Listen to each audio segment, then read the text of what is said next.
Welcome to Whine and Whine, where a few girls get together, do a little chatting and a whole lot of drinking. How are we doing today? Good, how are you? Good, miss y'all. So our topic for today, the poll wanted to know about salaries. Okay. Is it taboo to talk about salaries? What do you think? I guess it just depends on how comfortable you are with that person. You know, do you guys discuss things like that? Like, how personal are your conversations, honestly? But if a stranger's asking me, like, how much do you make? I'm like, well, how much you make? Well, I make shout out Jiminy Boo. And now, how about you? I don't want to talk about that. Because I don't want to scare you. You know what I mean? I don't want to intimidate you. What does that mean, though? Hilarious. I don't want to. I mean, she's boiling. No, I'm kidding. I just feel like it's just an inappropriate question, especially if we don't have that relationship. I ask people those questions all the time. How much, what you make? How much would your house cost? I don't discuss my salary with anyone. Why? Because it's just not an appropriate conversation. It gives people a reference point that I'm not comfortable with them having. Yeah. Like if I want to do something, or you know what I mean, oh, she's good, she makes this, or she doesn't need this, or you got it, you know what I mean, that whole kind of spirit. That's so true. And I'm not interested Well, in is anybody. that your conversation's inappropriate, or you just have the wrong friends? Not even friends. I don't. My mother doesn't even know what I make. Like, I understand why though, because you feel like, you know, if they ask me, oh, let's go on a vacation or something, and you're like, well, no, it really just not in my budget. You're like, your budget? You make $100,000 a year. That was the first thing that my dad told me when we had a conversation about salaries when I was a kid. He said, first thing is, you never know. Someone may have an enormous house and you may think they have a ton of money, but they may be living paycheck to paycheck because they spent everything they ever had on that. You know, there are people who live really modest lives, but they actually make a lot of money and they just save it and put it or invest it or put it in other things. Some people might count what comes in, but they don't count what goes out. right. So it's all relative. There's people who, sometimes the people that make the least amount of money, they got the most disposable income. That's right. Because they're not beholden to all this accoutrement that other people feel like they need to have so they can represent. But yeah, I feel like, and then what? So what? They know what you make. And today I'm broke, and I made a $4 billion, and I don't have any money this week. And you know what? Or, you know, I remember when I first got out of high school and I was making $150 a week, and I thought I was like, what? Right? And when I lost the job and decided to go back to school, I was getting I think it was $124 a week from unemployment. But I used to save 62 and I used to spend 62. And my friends always marveled that I had money, but my mother was like, you squeeze a dollar like nobody. Right? So I didn't have any money, but I always had money. Ultimately, it's your money. You have a lifestyle to live. Like, if you live in a big city, you have a mortgage, you have student loans. I mean, there goes a big chunk of your paycheck right there. Like you said, just because you make a lot, like doctors make a lot, but look at their debt. Yeah, oh my God, medical school. So here's a question. Do you think that the silence that we have around discussing salaries is one of the reasons it's been so easy for there to be this pay gap between men and women? Definitely. Women don't know. You know, if two people, a man and a woman, have the same job, salary negotiations are private. So she may have no idea that she's making, $50,000 less than he is, because I remember. Well, if you went and asked, you'd know, like, what you making, Jim? Well, yeah. You're told, you're scolded. You know, that's like a well, they don't taboo. like, because they don't like you to talk about, because they know they're paying Jim Bob more than they're paying Susie Mae. Right? Yeah. And if Jim Bob tell her Susie's coming in the office, and they don't start none, won't be none. Right. So I think that they've created a culture. I think a lot of that has to do with the employers. Right. So that they can continue to have these disparities in incomes. Even sometimes people of the same gender can have the same job and different somebody salaries. didn't negotiate. I don't know, It's about what you demand, too. Right. Yes. Let's take it to the streets with our girl Charlene. Now you get to join in on the conversation. This is Whine and Whine on the Streets. It's your girl Charlene, and today we are going to be discussing on the streets about salary and wages?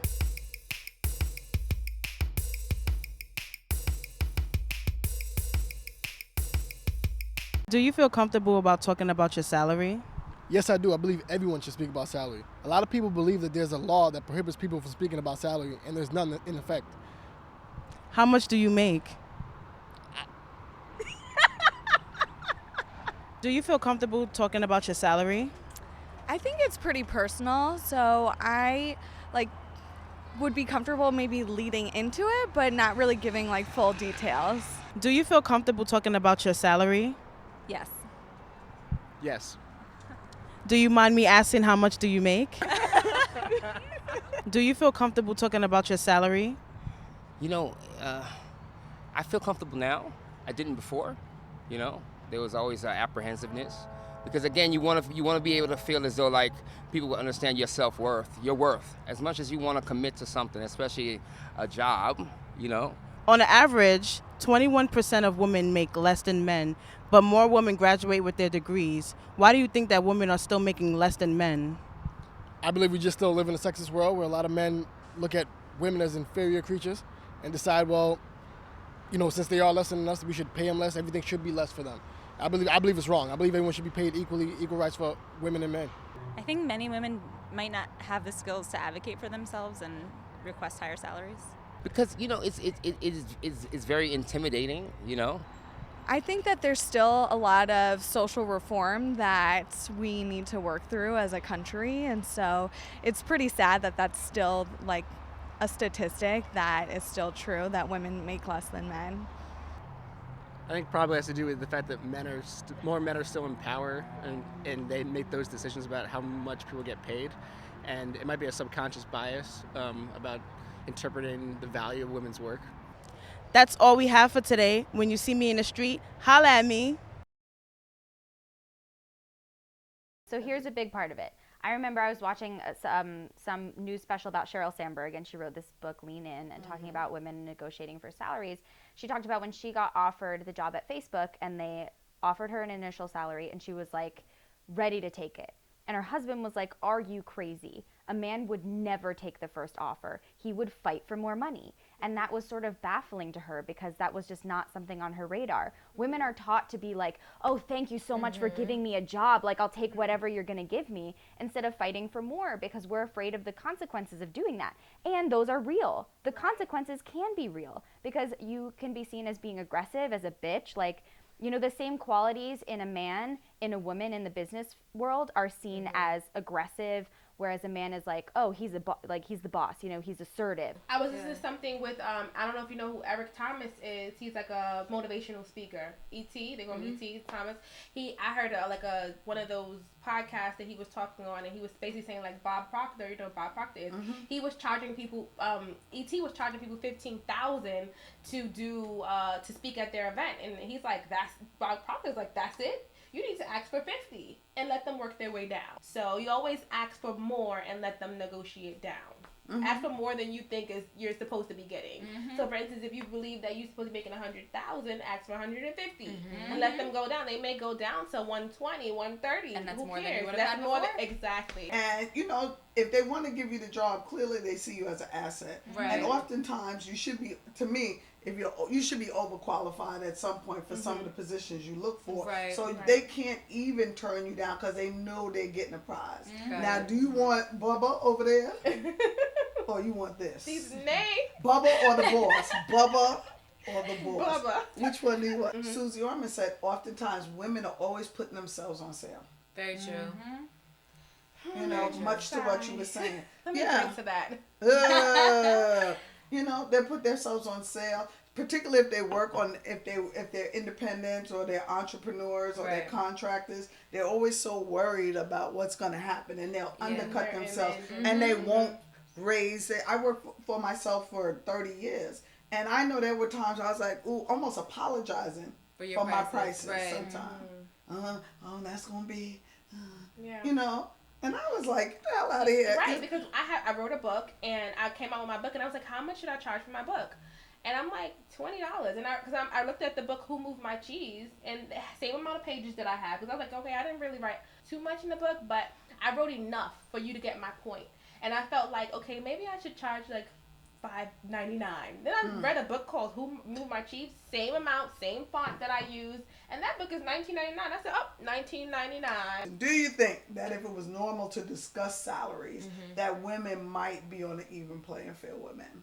Absolutely. More so. Especially Definitely. like women of color, women of other ethnicities. So when we gonna start talking about it? I don't know, not today. I think we'll get there.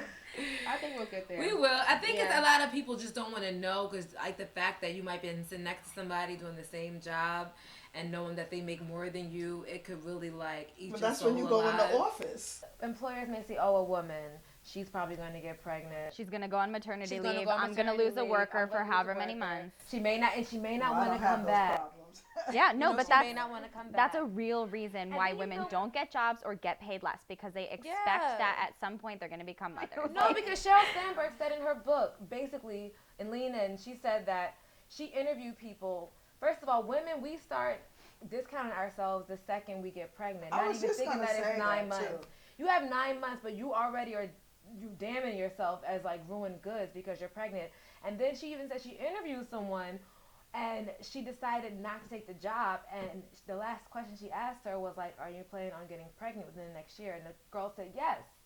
And that's why she didn't want it, because she felt guilty. We feel guilty for getting pregnant. And starting Maybe we shaped them to think that that's a liability. Maybe men weren't even thinking about that, but we went around like, oh, I'm gonna have to. But that's in our leave. nature. We're just warriors. Says who? Yeah, I mean, I don't know, because I used to work at Standard & Poor's in finance on downtown, and I feel like they were training me for a certain position, but I was pregnant with my son. And when they found out I was pregnant, they stopped training me for that position. And you should have been up in that office with that's a discriminate. Yeah. Like, we don't fight for our right. You should have been sitting there with that belly on the table, like, what's really good? And I Where kind of is feel my like, next training? everything happens for a reason, too, because now I'm an entrepreneur, and I feel like this life gives me much more freedom than a job could ever give me. So. Okay, we're gonna take that happy ending. Sweet. All right, let's frame it in a way that's empowering. Yes, it's very empowering. I think Hakuna everyone Matata. should go into business for themselves. Yeah. Yep. Okay. You gotta stop. Well, all right. I'd like to All right. your business. Yeah, let's to leveling we're the gonna have to playing get field. cheaper wine since y'all keep settling for this 21% less. Thank you so much for tuning in to Whine and Whine. We would love to hear your comments below, and if there's something that you want us to whine about, let us know in the comments below. Join us every Tuesday at 7 p.m. So if you're wondering what we're drinking today, we've got a Grayson Cellars Cabernet Sauvignon.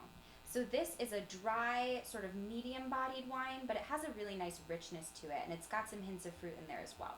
So this would be great if you're having a living room picnic with your friends, you're having cheeseburgers or chalupas or Korean barbecue. This is great. So grab this bottle if you're going to have a really fun pig out night with your friends.